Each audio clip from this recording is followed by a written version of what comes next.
दिखने में सुंदर नहीं थी, लेकिन अमीर बाप की बेटी सृष्टि पर उसकी माँ जान छिड़कती। मेरी बेटी कितनी प्यारी है, भगवान सबको सृष्टि जैसी बेटी दे। सृष्टि धीरे धीरे बड़ी होती है। एक दिन सृष्टि की सहेली कहती है, तू दिखने में कितनी अजीब सी है, लेकिन मैं जानती हूँ हम सब में सबसे अच्छी शादी तो तेरी ही होगी। तेरे पापा अमीर जो हैं, और बता नहीं सकते यार, दहेज तो हर कोई देता है, ये क्या ज्यादा ले जाएगी अपने पति के लिए? अरे बड़े शहर में कोठी है इसके पापा की। अरे पापा की है ना, कौन सी इसकी है? इसकी होती तब तो कोई भी लड़का इससे शादी कर लेता। अरे पापा की मतलब पापा की है तो मेरी ही है ना? किसने कहा? अब तेरी तो तब होगी ना जब तेरा भाई ना हो। वैसे भी शादी के बाद सारी प्रॉपर्टी भाई के नाम होती है। सृष्टि समझ जाती है कि उसे किसी भी हालत में माँ बाप की सारी प्रॉपर्टी को अपने नाम करना है, लेकिन कैसे? एक दिन सृष्टि का भाई शीनू कहता है, बहन क्या कर रही है? तुझसे एक बात करनी है। अरे हाँ करना, मैं तो तेरी बहन हूँ। बहन मेरी लाइफ में ना एक लड़की है, बहुत अच्छी है। मैं सोच रहा हूँ माँ और पापा से बात करूँ शादी के लिए। सृष्टि को समझ में आ जाता है कि भाई की शादी होते ही भाभी उसे एक दिन भी घर में बर्दाश्त नहीं करेगी। क्या बात है भाई, बताना कौन है वो? यार वो बहुत अच्छी लड़की है, पढ़ी लिखी है, मेरे साथ जॉब भी करती है। बस एक प्रॉब्लम है। हाँ प्रॉब्लम? क्या प्रॉब्लम है भाई? यार वो शादीशुदा है, लेकिन उसके पति ने उसे सिर्फ इसलिए छोड़ दिया क्योंकि उसके माँ बाप दहेज नहीं दे पाए।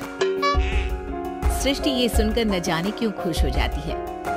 अरे भाई तो क्या हुआ, लड़की तुझे तो पसंद है ना? शीनू को लगता है कि बहन उसे समझ रही है। वो इस बात से अनजान होता है कि उसकी बहन की मंशा पूरा घर हड़पने की है। सृष्टि अपनी माँ से कहती है, मम्मी मुझे तो बहुत चिंता है, पता है शीनू क्या कर रहा है? अरे क्या कर रहा है, वो तो काम पर जाता है और वापस घर आता है। नहीं ना माँ, वो यही तो नहीं कर रहा, बाकी सब कर रहा है। आपको पता है उससे प्यार है, और वो भी एक शादीशुदा लड़की से। ये क्या हो गया, मैं सोसाइटी में क्या मुंह दिखाऊंगी? अरे तेरे पापा तो यही कहेंगे कि मैंने ही उसे बिगाड़ दिया है। माँ देखो, मेरी बात मानो, पापा पर भी विश्वास करने की जरूरत नहीं है। अब आप ही बताओ, पापा इतनी देर घर के बाहर रहते हैं क्यों? बोलो। अरे बेटा वो तो नौकरी करते हैं ना।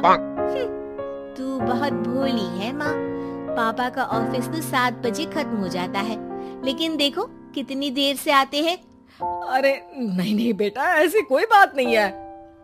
सृष्टि माँ को एक औरत से बात करते पिता की फोटो दिखाती है। देखो माँ कैसे हैं पापा, मैं ना कहती थी कि पापा सही नहीं है। मैं तेरे पापा से बात करूंगी, दे फोटो मुझे। ओ माँ, वो तो डिलीट हो गई। लेकिन चल, तूने तो देख लिया ना, पापा से बाद में बात कर लेना, और हाँ मेरा नाम बिल्कुल मत लेना। हाँ माँ। अब क्या था, सृष्टि के माँ और पिता के बीच झगड़ा होना शुरू हो जाता है। सृष्टि के मन में क्या चल रहा था कोई नहीं जानता था। एक दिन, माँ सृष्टि के लिए एक लड़का देखा है, वो लोग शाम को उसे देखने आने वाले हैं। और हाँ माँ, एक खुशखबरी, मैं और पापा मिलकर एक नया बिजनेस ट्राई कर रहे हैं। शाम को लड़का आता है, सांवले रंग का। सृष्टि को तो बिल्कुल भी पसंद नहीं आता। लड़की की माँ कहती है, लड़की का चेहरा तो कोई खास नहीं, लेकिन अगर मेरे बेटे को आप लोग सेटल कर दें तो मैं उसकी शादी आपकी बेटी से करवा दूं। सृष्टि को लड़का बिल्कुल पसंद नहीं था। उसे भाई पर गुस्सा आ जाता है। लड़के वालों के जाने के बाद कहती है, माँ देखा शीनू मेरे लिए कैसा लड़का लेकर आया, न दिखाने लायक न सुनने लायक, सेटल भी नहीं, वो भी हम करे। अरे माँ, मैं जानती हूँ ये मेरी शादी किसी भी घर में क्यों करवाना चाहता है। अरे कैसी बात कर रही है बहन, तूने तो देखा ना, लड़के को मैंने ही मना कर दिया तुझसे शादी के लिए। जिसने लड़का बताया था उसने उसकी बहुत तारीफ की थी। बात आई गई हो जाती है, लेकिन सृष्टि का मन शांत नहीं होता। क्या करूँ, कुछ समझ में नहीं आ रहा। मेरी शादी हो गई तो ये लोग पूरी प्रॉपर्टी शीनू के नाम कर देंगे, मेरे हाथ तो कुछ लगेगा ही नहीं। तभी सृष्टि को आइडिया आता है। वो किसी वकील को फोन करती है। जी देखिए, अगर आपके मम्मी पापा का तलाक हो जाता है तो आपके पिता की आधी प्रॉपर्टी आपकी माँ के नाम हो जाएगी, फिर उसे वो किसी को भी दे सकती है। सृष्टि अब माँ को बेटे के खिलाफ भरती है। माँ, शीनू पर नजर रखा करो, वो जिस लड़की के प्यार में है ना, वो शादीशुदा है। यहाँ आएगी, सारा पैसा, रुपया, जमीन, जायदाद सब हड़प लेगी। पापा का भी हाल तुमसे छुपा नहीं है। ऐसा ना हो कि मैं और आप एक दिन सड़क पर भीख मांगे। हे भगवान, मैं तो जीते जी मर जाऊंगी अगर ऐसा हो गया तो। ऐसा हो गया नहीं माँ, ऐसा ही होगा। अभी समय है, आगे का सोच लो।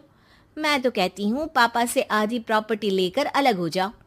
पापा की आधी प्रॉपर्टी भी हम लोगों को अगर मिल जाती है ना, तो अगले 7 जन्म सफल समझो।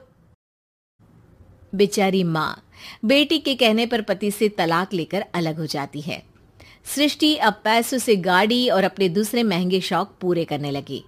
उसके दोस्त भी उसके पैसे इस्तेमाल करते। सृष्टि, कल तुम कहाँ थी? मैं सारा दिन घर पर अकेली थी। तो मैं क्या करूं? मैंने ठेका तो नहीं लिया है ना तुम्हें संभालने का। माँ को सृष्टि से ये उम्मीद नहीं थी। वो बैठकर रोने लगती है। वहीं उसका पति यानी कि सृष्टि के पिता आ जाते हैं। मैं जानता था कि तुम्हारा यही हाल होगा, तो आपने मुझे रोका क्यों नहीं? मैं रोकता तो तुम रुकती क्या? सृष्टि के कहने पर तुमने मुझ पर अपने बेटे पर शक किया, लेकिन तुम ये भूल गई कि कैसे हम दोनों ने मिलकर जीवन में इतना सब खड़ा किया। माँ पति के गले लग जाती है। मुझे माफ कर दीजिए, मैंने आपकी कमाई का एक बड़ा हिस्सा गवा दिया। कोई बात नहीं, तुम साथ हो तो मैं ऐसी 7 प्रॉपर्टी खड़ी कर दूंगा। तभी वहां सृष्टि आ जाती है रोते हुए। माँ, मयंक ने मुझे छोड़ दिया। वो बोल रहा था जब तक मेरे पास पैसे थे तब तक ही वो मेरे साथ था। पापा, माँ, मुझे माफ कर दीजिए।